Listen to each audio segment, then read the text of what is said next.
5 September ভারতের প্রাক্তন রাষ্ট্রপতি ডক্টর সর্বপল্লী রাধাকৃষ্ণনের জন্মদিন। এই দিনটিকে প্রতিবছর শিক্ষক দিবস হিসাবে পালন করা হয়।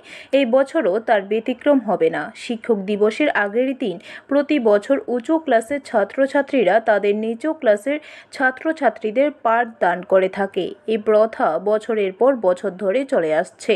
এই বছরও একই চিত্র দেখা যায় রাজধানীর বিভিন্ন বিদ্যালয়গুলিতে। সংবাদ প্রতিনিধিদের ক্যামেরায় ফুটে ওঠে উঁচু ক্লাসের ছাত্রছাত্রীরা এই দিন শিক্ষক শিক্ষিকার দায়িত্ব পালন করছে।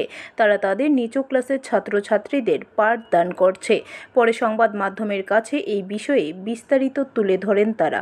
ভালো লাগছে আমার এমনিতে আমার টিচার ফিউচারে টিচার হতে আমার অনেক ইচ্ছা। তো এখন আমি যে ক্লাস করছি অনেক খুব ভালো লাগছে।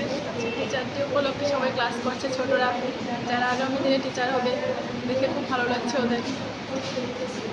ব্যুরো রিপোর্ট, খবর ত্রিপুরা।